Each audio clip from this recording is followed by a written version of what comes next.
Hi, everybody, and welcome to Story Hour. I'm your host, Daniel Marcus.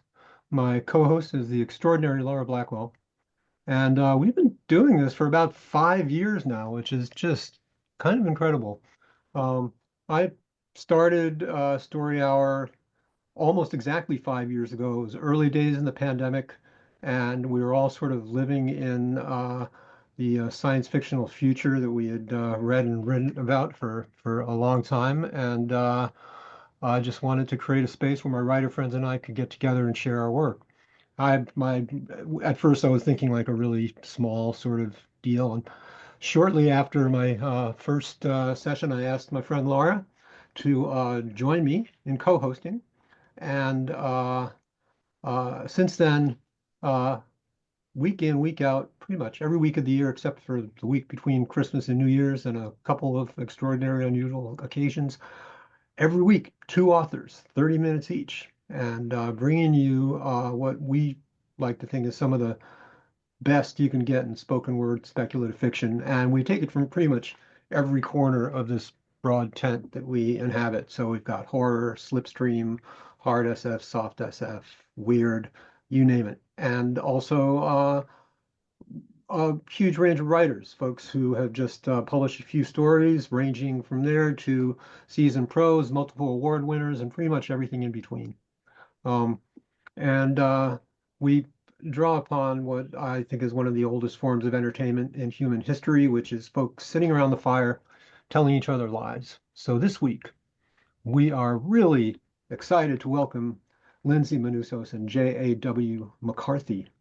Before we go any further, I want to acknowledge SIFWA for giving us a grant to help keep the lights on in these virtual rooms open. So thank you, SIFWA. We're going to start with Lyndsie Manusos.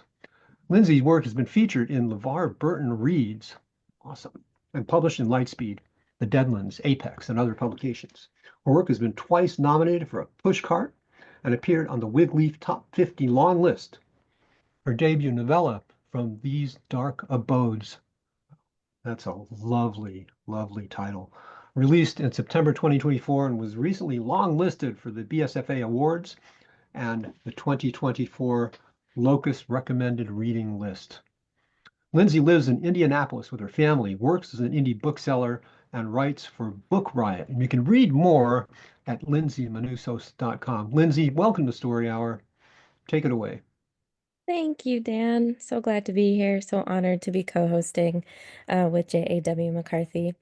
I'm reading a story that was originally published in the Deadlands. It's called Immolatus. And for those listening, just a couple trigger warnings. This is an inspiration from Bluebeard. So there is definitely murder and also domestic abuse. So just wanted to give those content warnings before I start. So yeah, Immolatus. We learned as each of us came into being that all castles have hearts. This castle has three. We still have our hearts, but our bodies were taken. Our hearts are the flames alight in the candles. They are the curtains and stained glass windows. They are the stains beneath our breasts, cold and withering, where he left us in that chamber. Our hearts led us there, from the first who found the chamber to the third who saw the others displayed as angels. When the third joined us, we realized our anger was enough, and the flames burn hotter now. The castle is warm. We make it so for the new bride. She will not shiver as we did. 1. What here shall miss, our toil shall strive to mend.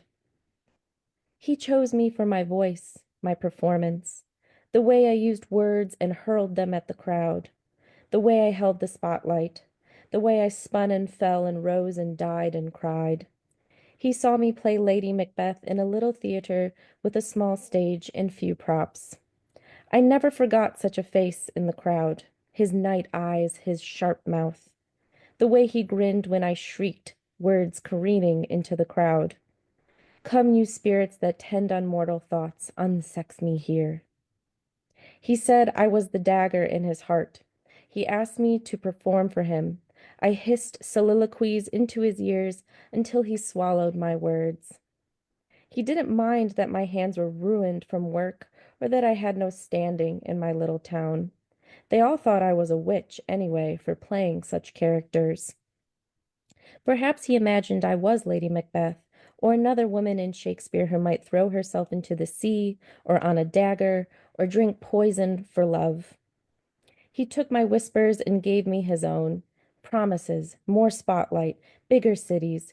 He led me to his castle, and I followed with a burlap sack of all my belongings. He promised me a stage. But screw your courage to the sticking place, and will not fail. It was because of his promises that I used the key. I was eager. I wanted everything from him. More words, more light. After I found the chamber, though, what would Lady Macbeth have done? I'd like to think she would have done what I did, only with more cruelty and vigor. He grabbed me. He wanted to take me in the chamber, among the tools, and when I used a pewter candlestick to break his nose, it seemed to confirm whatever in a dilemma he may have had, whatever spark lingered withered into dust. It was the Iron Maiden for me.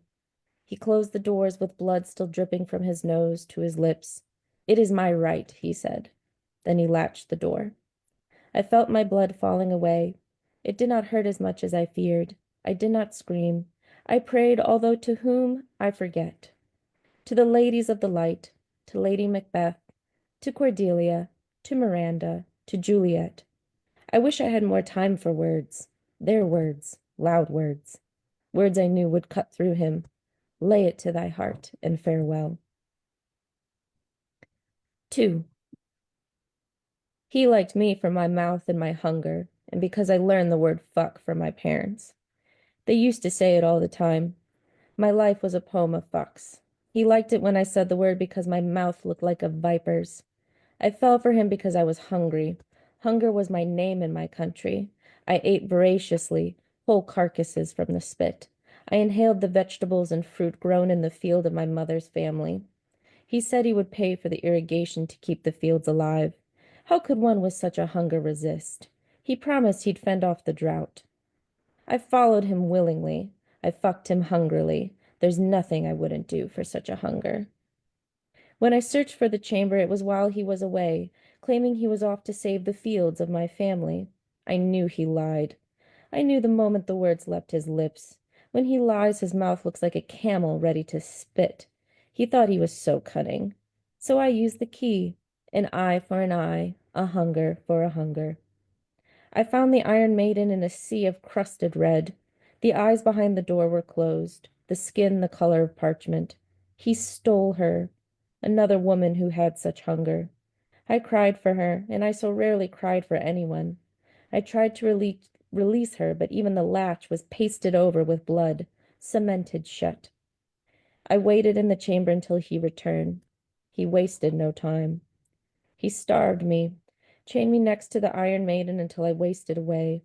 I did not beg for mercy.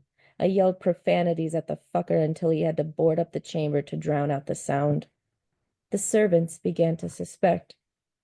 Still I shouted, until my voice became hoarse, my throat shriveled, until I died. 3.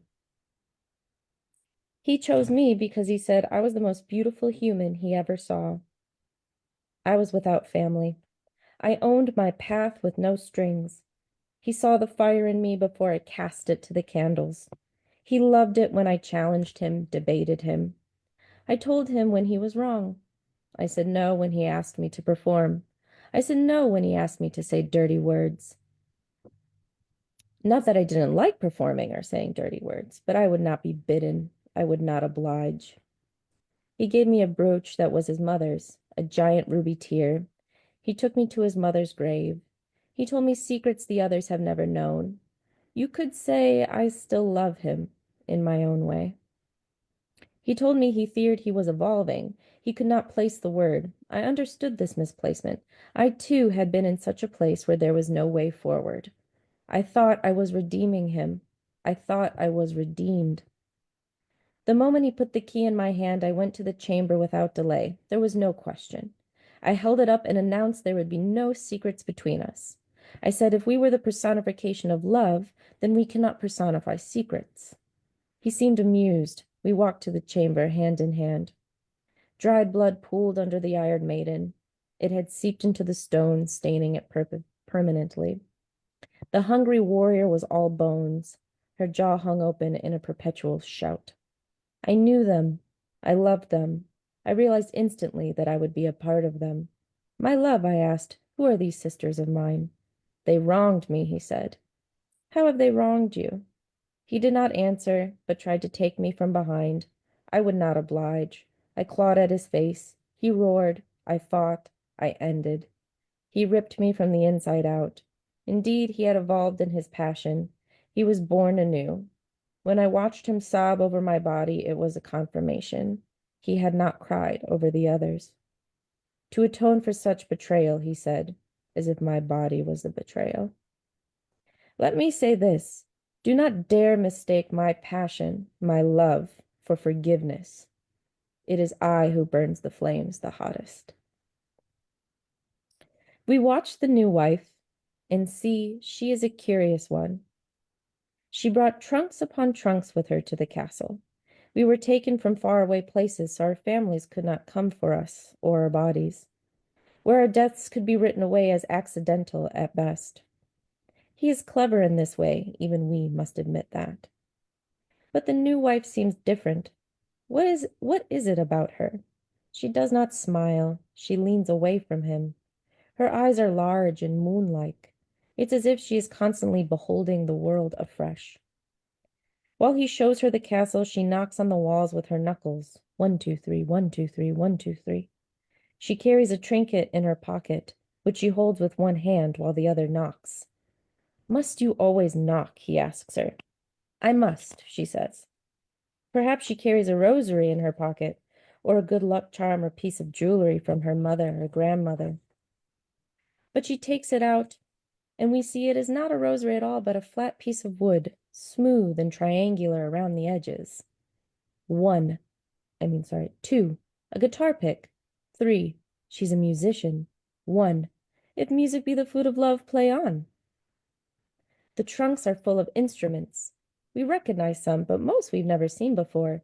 She takes them out in her bedroom, formally and so briefly our bedroom, and arranges them in order of size and class. Woodwinds in one corner, strings in another, brass in another. She takes a ukulele from a small suitcase near the bed and places it on the pillow. She practices with the ukulele last.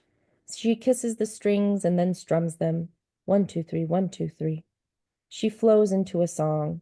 The song is sweet and sad at first. She opens her mouth and begins to sing. Now we know why he chose her. If we could cry in our state of being, we would. We would wail along with her, listening to such a song. It seems written for us, for souls like us. No more of that wretched Gothic music he stomps on the organ in the chapel. This woman plays the song for us all. We let loose our power for a moment, and the castle warms. The room heats up. She wipes a bead of sweat from her temple, ends the song. He watches her from the doorway. He thinks the song is for him, but it is not. We will show him it is not his song. He watches her from the doorway. Oh, sorry. When she sees him in the doorway, she puts the ukulele away and pockets the pick. He tells her to prepare for dinner, and she nods. We know the path from here. She knocks on her thighs with both hands. 1, 2, 3, 1, 2, 3. 2, the best meal she'll eat in her fucking life. 3, then the key, then the bed. 1, if she consents. He presents the key after a sumptuous dessert. Candied figs, whipped cream, and fruit so ripe the juices bled in deep color onto the plate. He ate with gusto, holding each bite up to the light before putting it in his mouth. We remember such decadence. The taste hangs beyond the tip of our tongues. He pushes his plate aside and holds up the key as he had the food, letting the key glint in the light, dangling it in front of her like a child. Promise me you will not go in this room, he says. Promise me. It's a performance. He grandstands. We make it less comfortable for him, warming the air until he dabs his mustache with a napkin and yells to the servants. Open a goddamn window, he says. We chuckle. But he cannot hear us. No one can. But we think we see the musician's smirk, her lips curled up just so. He leaves the dinner table to wash up. He says he will call on the musician later. Prepare yourself, he says. The musician goes back to her chambers, the key nestled in her pocket next to her pick. Who knows how long it will take her for her to grow curious? Or maybe, just maybe, she will keep her word. Maybe it'll be years before we have to protect her. Although none of us thought to bring a companion, the musician brought a music professor, an elderly gentleman. He wears small half-moon glasses and a brown sweater. He wears fingerless gloves that we guess are due to arthritis. He sits in her bedroom to clean and tune the instruments. We were hesitant about him at first, but the way he polishes her instruments brings on a pleasant sense of admiration. We ease up on the candles. We blow a soft breeze so he does not overheat. He sighs, grateful perhaps. I don't like him, the professor whispers. Don't whisper, the musician says. Whispering means fear. He cannot hear us. Well, something can hear us, the professor says, looking at the walls. They are angry. Not at you, I think, she says. The musician undresses. The professor does not seem to mind. He continues to organize, stacking the trunks and organizing her sheet music on an enormous desk. She has curves as smooth and round as her instruments. We all sigh, missing our own skin, different shades and textures of perfection. The musician walks to the full-length mirror and beholds herself. She touches her belly and her nipples. She plucks at the skin on her hips. Does it hurt? She asks. The professor sits at her desk and takes out a book. He opens it in his lap and chuckles. You know the answer to that, he says. We've discussed this. I like to hear your voice, she says. I admit I am afraid. Then why did you marry him? You know why, she says. I'm not above marrying for convenience. He promised me a symphony. He's going to publish my music. The only question is how to deal with him. 1. Ambition should be made of sterner stuff. 3. Take heart, sister. She is cleverer than you think. 2. Let us hope. The bastard comes for her now. The musician puts on a silk robe and places the guitar pick and the key together in one of the pockets. He arrives at her door dressed in his own deep red robe and fox slippers. His hair is combed back in a gray slick. He has changed his mind. I want you to use the key, he says. But you said never to use it, she says. I keep my promises. I believe you, he says, so I want you to use it now. Perhaps another day, she says. Her eyes seem wild and her nostrils flare, but she stands still. She senses the sway of the room. He has never done this before. The pattern is broken. The musician's fingers tap her pocket. 1, 2, 3, 1, 2, 3. The professor looks up from his book and glances back and forth, from the musician to the doorway. I wish you had not brought your professor, he says. I have plenty of servants to attend to you. He is not a servant, she snaps. 1, 2, 3, 1, 2, 3. The professor seems unperturbed by this exchange, but he regards the musician with concern. The musician must have fought hard for the professor to join her. You are my wife, he says. You will do as you are bidden. We hiss. The candles flicker. I bid myself, husband, she says. He straightens his shoulders. You will come with me and use the key, he says. You will bring the ukulele. You will do this, or I will kill him. From his jacket pocket, he takes out a small pistol. He aims it at the professor. The professor puts the book down and stands. I find this abhorrent, the professor says. Sickly, preposterous, inconceivable. The musician steps forward. I will come with you, she says. She walks across the bedroom to stand in front of the professor, the pistol now aimed at her breasts. I could never play musician again without my professor, she says. If you love me as you love my music, you will not harm him. 2. He's going to shoot. 3. No, my dear, he needs her to complete his steps. 1. Oh, woe is me to have seen what I have seen, to see what I see. We warm the room till they all sweat, standing there in a straight line, the professor, the musician, and our murderer. We hope his hand becomes so slick with sweat that he drops the weapon. Yet he holds it steady. Our musician taps her pocket. 1, 2, 3, 1, 2, 3. He lowers the pistol. Come with me, he says. Bring the instrument. She knows what instrument he's referring to. She goes to the bed and takes the ukulele from the pillow. She cradles it like an infant. The professor touches her shoulder softly. His lips tremble. We should never have come, the professor whispers. It was my choice, she says. Our murderer laughs. Two little chipmunks chattering away, he says. Enough. Come, wife, but you stay, professor. Stay with your books and music. I will return for you. The musician takes her husband's hand, and he leads her on away. The professor shivers in her chamber despite our heat. His half-moon glasses cloud with sweat and hot breath. He looks at all the instruments, music sheets strewn about. We see despair leaking out of him. He takes up a flute and begins to polish it again. It gleams already. There is no need to repeat, but he does. He stares at the mouthpiece where her mouth has been. He begins to weep. It is agony to leave him, but we must. The musician needs us. He leads the musician to the chamber in silence. She is bewildered, surely, but not panicked. Her cheeks are flushed from our warmth. I am thirsty, she says. Later, he says. I am hungry, she says. Later, he says. Her arm cradles the ukulele, and she taps the side of it with her fingernails. 1, 2, 3, 1, 2, 3. The chamber sits in a dank part of the castle. It had been such an adventure for each of us to find at first. So many twists and staircases. We all thought we might discover a treasure of some sort. How naive we were, how filled with hope. There are fewer candles in this part of the castle, so it is harder to keep the musician warm. We push harder, but the flush in her cheeks fades, her skin becomes pale. When they reach the chamber, he gestures to the door. The key, he bids her. I want you to be the one to open it. She takes the key from her pocket and turns it in the lock.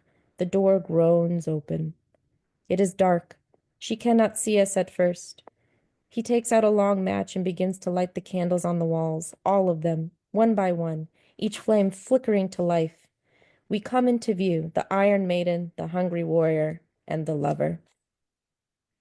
The musician falls to her knees. My God, she cries. You will join them, he says. Sister, she says, what form shall it take? Immolation, he says. First you will play the song you played earlier. 1, 2, 3, 1, 2, 3. He sets a chair in the middle of the chamber. Next to the chair sits a bucket of oil. He will throw it on her as soon as she finishes. Our musician sits and takes out the pick from her pocket. He aims the pistol at her. No sudden movements, he says. Play on, sweet wife. The feeling of opportunity hits us all at once. He does not realize the gift he is given. All the candles are alight. Sister, we push ourselves into the musician's ear, as soft as a whisper, a lover's caress. Her lips open and she sighs. Her fingers pluck at the strings of the ukulele, and we feel a spark, a quiver of ecstasy. I am here, she whispers. In the distance, we hear the professor run through the castle, up the stairs, and down the twisting hallways. He wields the flute like an axe, like a mallet, like a club. Oh, how the mouthpiece shines! The musician plays, her eyes close, she starts to sing, and we feel our bodies sigh. We pour heat into the chamber, thawing our flesh, feeding our bones. He starts to change the pistol from one hand to the other, to wipe his palms. There's an expression on his face we've never seen before, thick with sweat. It's a beautiful expression. It matched our own at one point before the end, before we came into being. The professor's footsteps are near the chamber now. At the sound, the musician ups the tempo, and her voice lilts off key. What is this? Her husband says. What are you doing? The musician doesn't answer but continues on, the song becoming haunting, low and keening. Her fingers fly along the strings. Stop this now, he says. Play what I bid you. We pour heat into the room.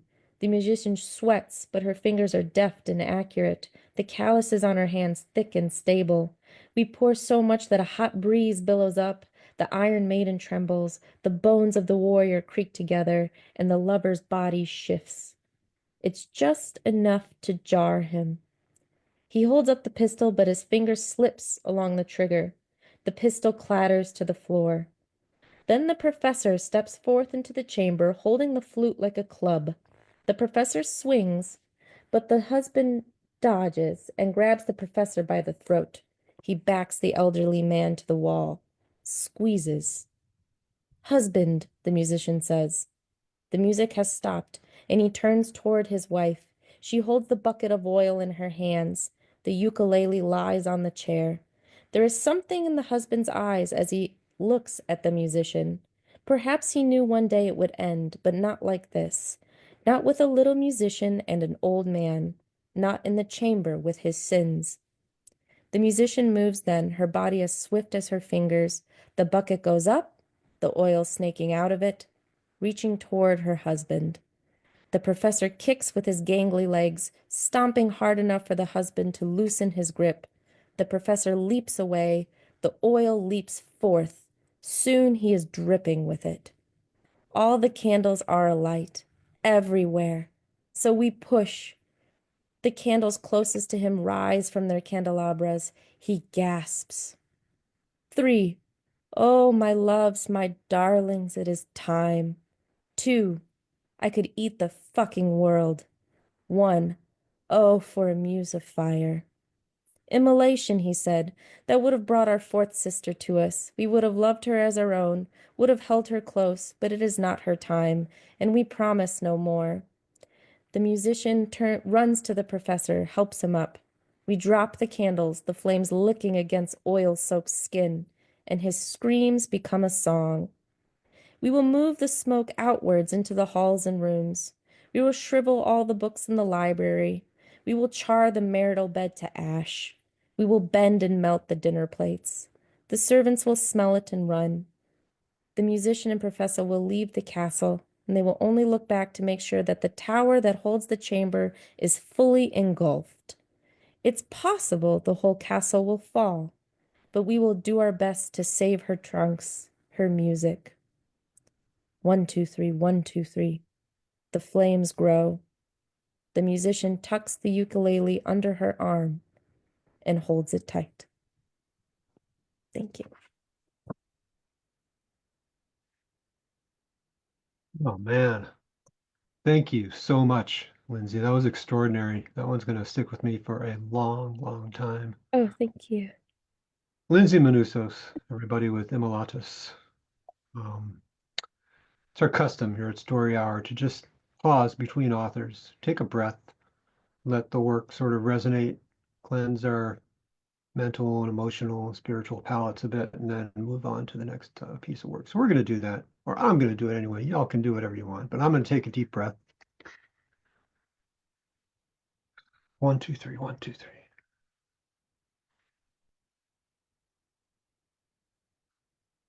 Thank you, Lyndsie.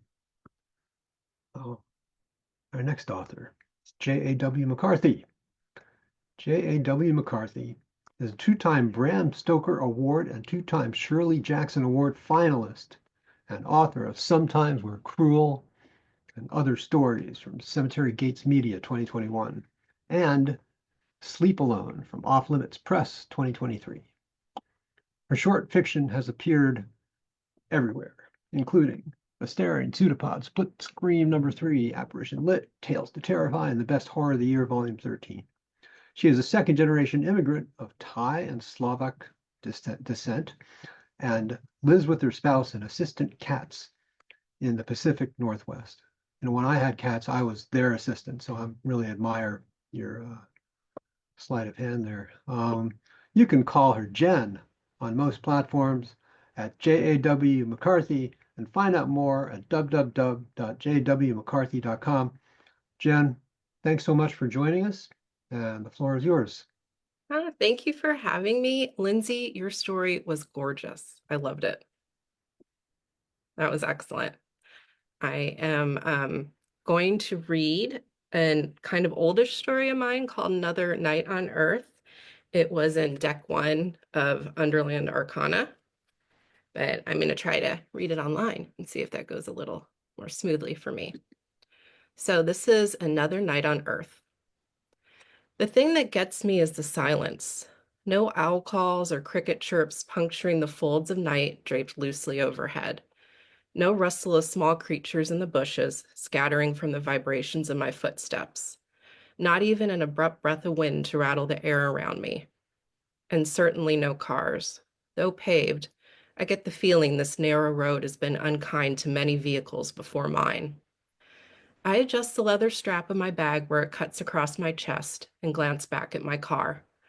My 18-year-old Volvo looks like an injured mare that's stumbled into the dirt where a sidewalk should be.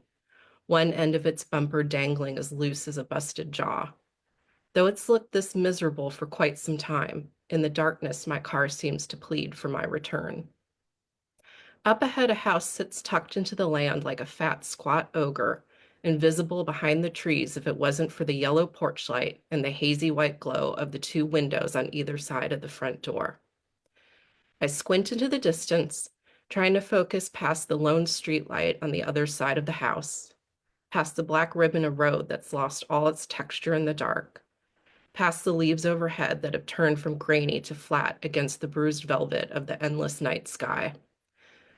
Though it isn't far, all that's beyond this single structure smears together into a slick trash bag black. If there are other houses, they have been devoured by the same earth that cradles them. As I continue to walk, the still air is cold but not quite icy, and strangely thick. When I open my mouth, it rolls onto my tongue and pushes against my teeth, as acrid as late summer city heat. I look over my shoulder at my car again, now shrunk to something I can pinch between my fingers, like I used to do to my brother's head when we were little. "You're mine now," I would say, and he would either giggle or punch at me depending on his mood. "I can do anything I want with you." I adjust my bag again, let the weight of it bounce against my hip with every step.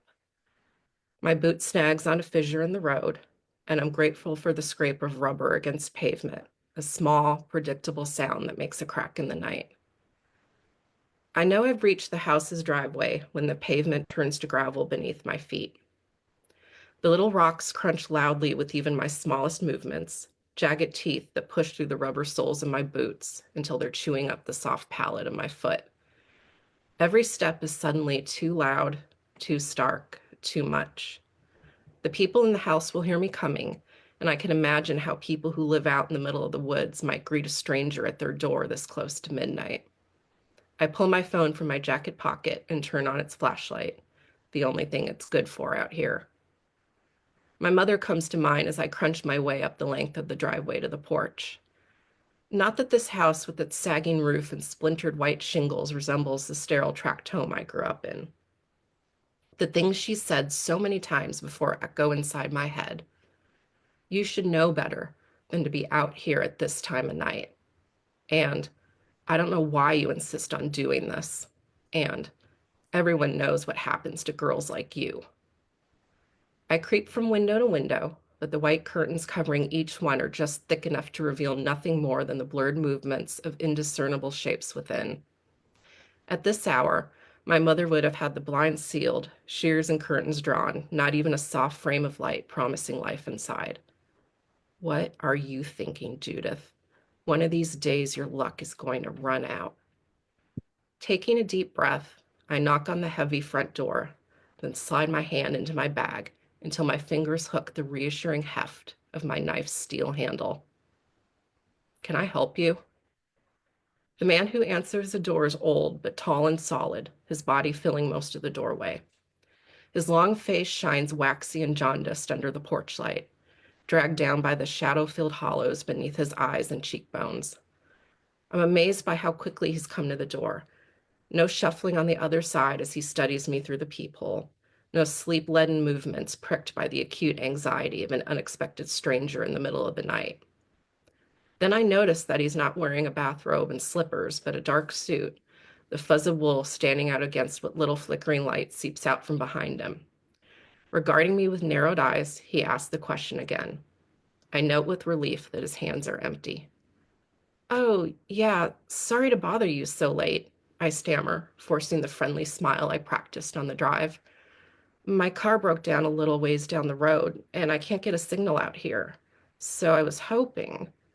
I wiggle my phone to give credence to my story before putting it back in my pocket. I was hoping I could use your phone to call for help. The man doesn't say anything for a long moment while the corners of my mouth twitch and try to restrain myself from craning my neck to get a peek at who or what is in the room behind him. When he finally does move aside, a thick cloud of sweet and earthy smoke barrels out and into me, the same incense my mother used to burn on fish dinner Fridays. The entire room behind him is hung with smoke, each slender wisp from the tens of incense sticks suspended along the walls, pooling into one great swarm in the center of the room. As I step over the threshold, I bite the insides of my cheeks to keep from coughing, fearful that any minor offense may produce more imposing men and guns, and my mother's, "I told you," is my last dying thought. White pillar candles burn on every surface in the living room, all in various states of dissolution atop the fireplace mantel, the coffee table, a hutch, the TV, even along the sloping back of the weathered plaid couch. Greasy stains dot the yellowing walls where the melted wax touches. The scent of spicy incense mixed with the artificial vanilla of the candles is overwhelming. Even with my lips pressed shut, I taste an oily film forming on the roof of my mouth, the phantom of a perfect lozenge of wax cooling on my tongue. Behind me, there's the heavy whoosh of the front door sliding shut, its corner nicking the wall of smoke. I unclench my jaw and let out a cough. "Phone's this way," the old man says. I follow him through a doorway to the end of the living room, apologizing again as we move into a narrow hallway lit only by more wall-mounted candles. I try to remember the details of the man's wool suit as he shuffles along in front of me. Is there a matching vest? Does his white shirt have buttons? If he had looked like an Amish person, wouldn't I have immediately thought that when he opened the front door? We approach the entrance to what looks like a dining room. I pause here for a moment, hoping my host doesn't notice. A thick cloak of incense and candle smoke shrouds this room too, the tight space ablaze with tiny pinpoints of light poking through the white haze. A small circle of people are gathered inside, their backs to me. They're all dressed in black, the men in suits and the women in long-sleeve dresses. A low murmur rises from their bowed heads, but I can't decipher what they are saying. A prayer, I think. Normal people in mourning. And though it makes sense, I'm still not consoled by the absence of pentagrams and vivisected goats. Here, the old man stands at the end of the hall, pointing into another open doorway. "Yes, sorry," I say, hurrying towards him. I try to parse what he might be thinking, but his sharply etched face is unreadable even when I'm close enough to stand between him and the smoke that seeps out into the hallway. After showing me the phone mounted to the wall, the man leaves me alone in the kitchen. The only light comes from yet another row of pillar candles on the small dining table.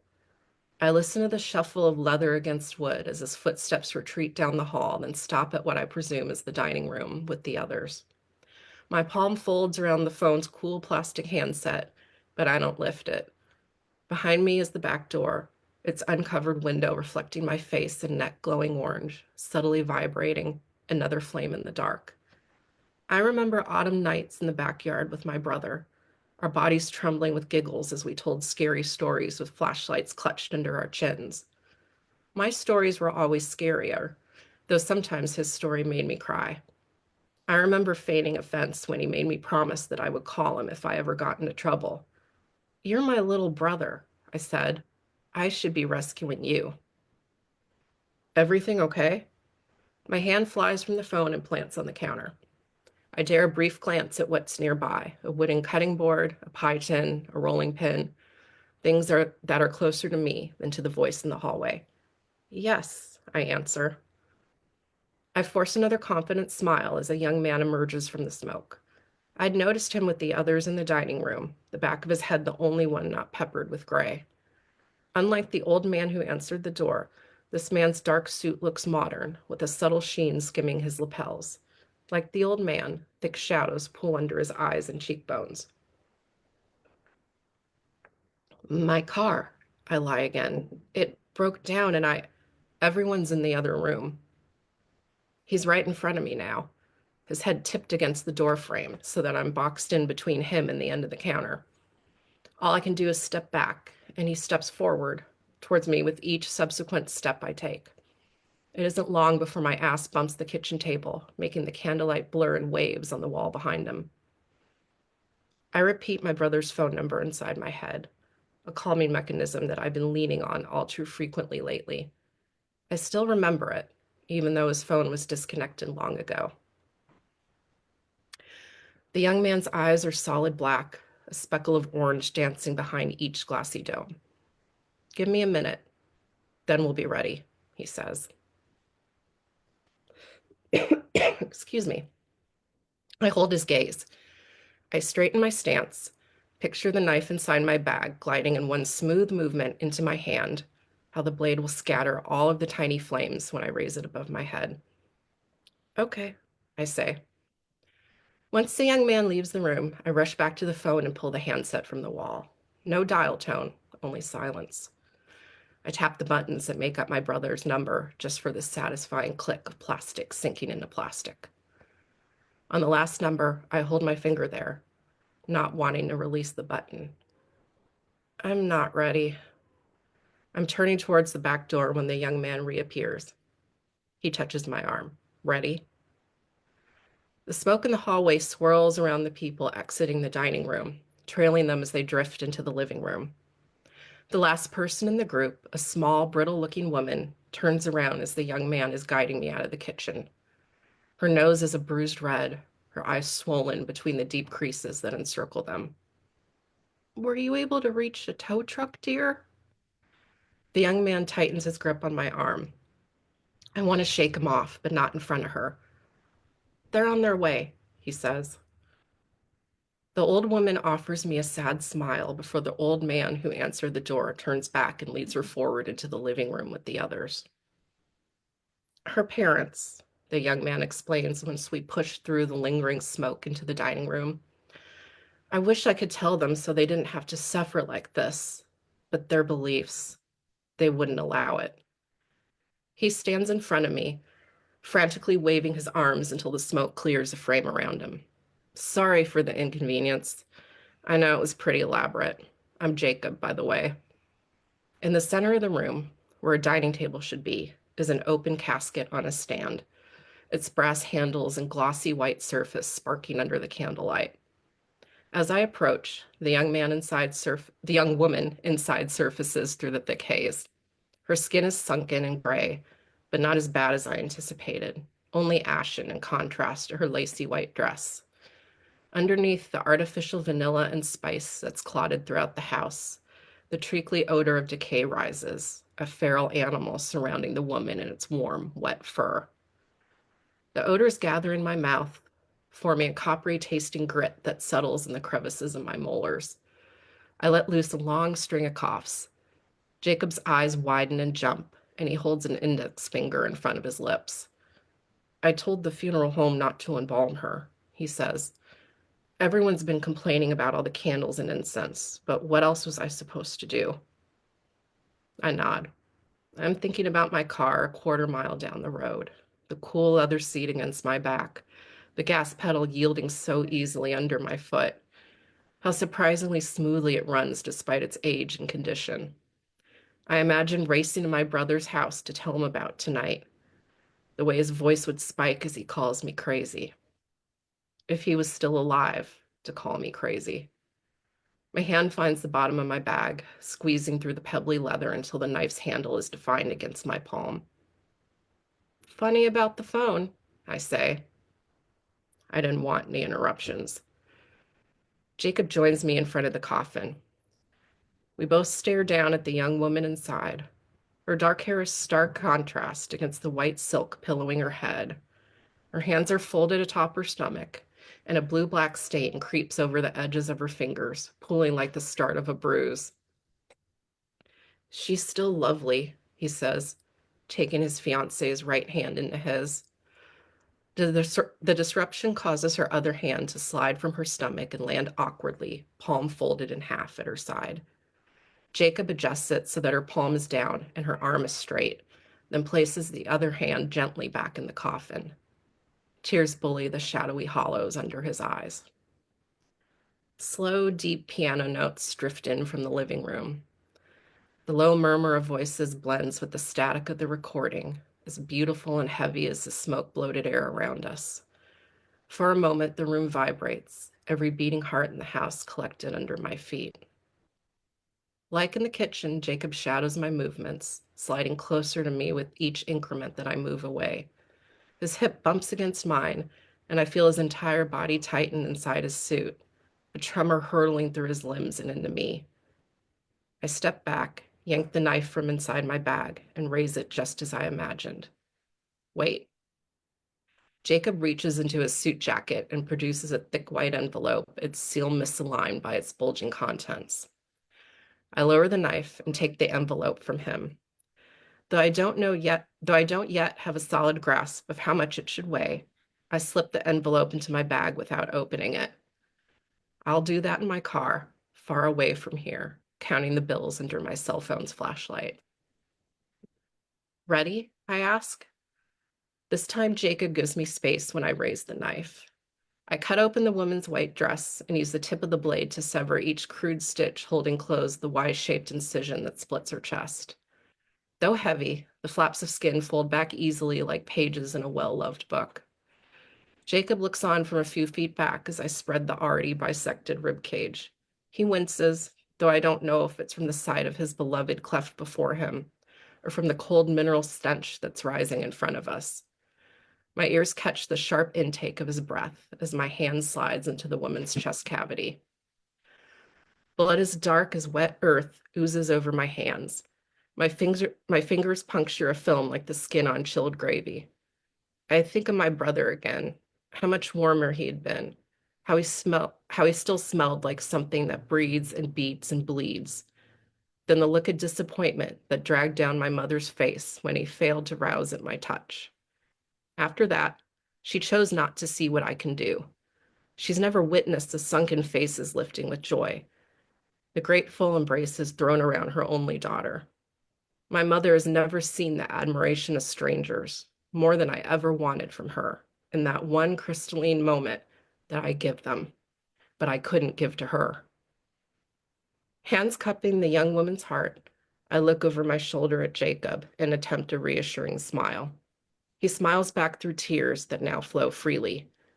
I gently squeeze a small, firm muscle in my palms. I do it again. I watch the woman's face. I wait for her heart to punch to life in my grip. Thank you.